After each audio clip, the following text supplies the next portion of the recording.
آج ہم Panama leaks میں انوالو لوگوں کے خلاف تحقیقات کے لیے ایک بار پھر سپریم کورٹ آئے ہیں۔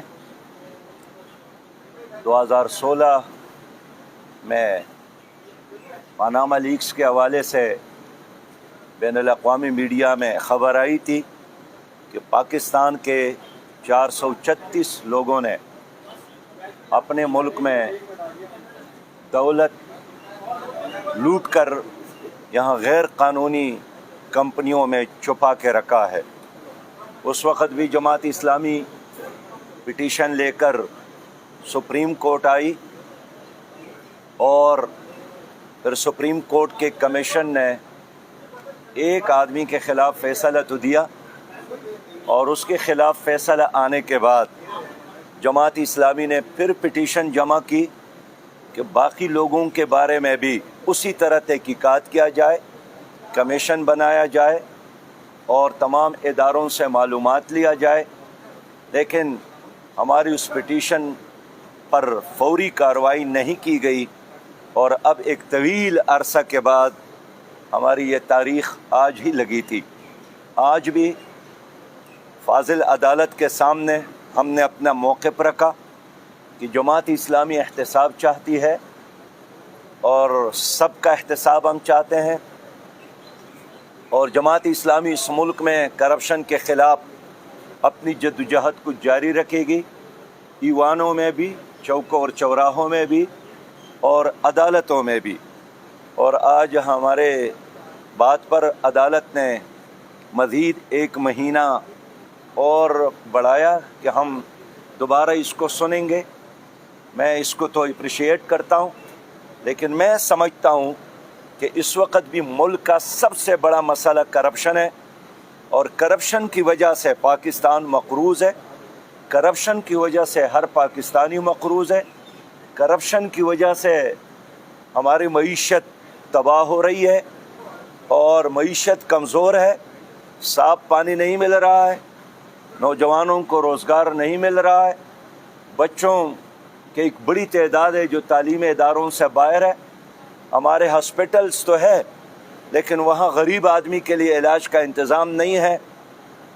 تو وسائل کی کمی تو نہیں ہے، لیکن بنیادی وجہ یہی ہے کہ باہر سے جو قرضے لائے بھی جاتے ہیں، یہی حکمران اس پیسے کو لوٹ کر باہر دنیا میں منتقل کرتی ہے۔ ہمیں افسوس ہے کہ ہمارے ملک کے جو ادارے ہیں احتساب کے لیے بنے ہیں، اس نے احتساب کے خاتمے کے لیے کیا کیا؟ اب اگر 436 افراد کے نام آئے ہیں، اس کا آڈٹ کیوں نہیں کیا؟ نہ نیب نے یہ کام کیا، نہ FIA نے یہ کام کیا، نہ اسٹیٹ بینک نے یہ کام کیا، نہ پارلیمنٹ کے اکاؤنٹ کمیٹی نے یہ کام کیا۔ اور یہ تمام ادارے وہی ہیں جن پر قوم کا پیسہ خرچ ہو رہا ہے، لیکن باثر لوگوں کے لیے ان کا رویہ کچھ ہوتا ہے، اور عام آدمی کے لیے ان کا رویہ کچھ ہوتا ہے۔ جماعت اسلامی انشاءاللہ تعالی کرپشن کے خلاف اپنی جدوجہد کو جاری رکھے گی، اور ہم ایک کرپشن فری پاکستان چاہتے ہیں، ہم ایک کلین اور گرین پاکستان چاہتے ہیں، اور یہ اس وقت ممکن ہے کہ جب جماعت اسلامی اقتدار میں آ جائے۔ ہم انشاءاللہ تعالی حقیقی احتساب کریں گے، اور لوگوں جنہوں نے اس ملک کو لوٹا ہے، اداروں کو لوٹا ہے، اور پیسہ چھپا کر چرا کر باہر کے بینکوں میں غیر قانونی کمپنیوں میں رکھا ہے، انشاءاللہ تعالی ایک ایک پائی کا حساب ہم ان لوگوں سے لیں گے۔ اس وقت ہم سپریم کورٹ کے دروازے پر ہیں، اور مجھے امید ہے، یقین ہے انشاءاللہ تعالی کہ سپریم کورٹ قوم کی بات سنے گی اور کرپشن کے خاتمے کے لیے اپنا فرض ادا کرے گی۔ سراج صاحب، آج عدالت نے یہی سوال اٹھایا کہ آپ متعلقہ اداروں کے پاس کیوں نہیں گئے؟ کیا جماعت اسلامی متعلقہ اداروں کے پاس کیوں نہیں گئی؟ اور دوسرا یہ بتائیے گا کہ اسپیسیفک جو قانون سازی ہوتی ہے پارلیمنٹ میں، وہ شخصیات کو فائدہ دینے کے لیے ہوتی ہے، تو وہاں آپ اپنا رد عمل کیوں نہیں دیتے؟ دیکھیں، ہمارا کام یہ نہیں ہے کہ ہم نیب کے پاس جائیں، FIA کے پاس جائیں، پھر اسٹیٹ بینک کے پاس جائیں، پھر ریاست میں موجود جو 24 سے زیادہ ادارے ہیں ان کے پاس جائیں۔ یہ کام حکومت کا ہے، یہ کام عدالت کا ہے. ہم یہی تو عدالت سے چاہتے ہیں کہ آپ نیب کو بلائیں, آپ FIA کو بلائیں, آپ اسٹیٹ بینک کو بلائیں, آپ باقی اداروں کو بلائیں, ان سے پوچھیں کہ آپ نے 436 افراد کے حوالے سے اب تک کیا کیا. یہ تو ہم عدالت سے چاہتے ہیں, یہ ہمارا کام نہیں ہے کہ ایک سٹیزن کی حیثیت سے 436 افراد کے بارے میں 436 درخواستیں لے کر 25 اداروں کے پاس جاؤں اور میری بقیہ عمر اسی میں لگ جائے. نہیں, یہ کام عدالت کا ہے. عدالت پر لوگوں کا اعتماد ہے, اور ان اداروں پر اگر ہمیں اعتماد ہوتا تو ہم کیوں آج رونے دھونے کے لیے ادھر آتے. ہم یہی چاہتے ہیں کہ سپریم کورٹ کو آئین نے جو اختیار دیا ہے ہر ادارے کو بلا سکتی ہے, ان سے پوچھ سکتی ہے.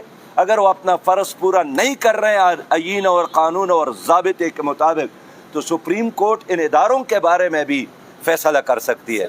واجب نظر میں یہ لگتا ہے کہ سپریم کورٹ نے صرف ایک شخص کو سزا دینے کے لیے یہ کیس چلایا ہے, باقی وہ چلانا ہی نہیں چاہتی تھی. تو کیا یہ نواز شریف کے خلاف آپ کی درخواست صرف استعمال؟ دیکھیں, یہ سپریم کورٹ کے بارے میں آپ کی رائے تو ہے, لیکن میری رائے یہی ہے جس پر میں قائم ہوں کہ احتساب ہو, ایک راستی بورڈ ہو, سب کا احتساب ہو.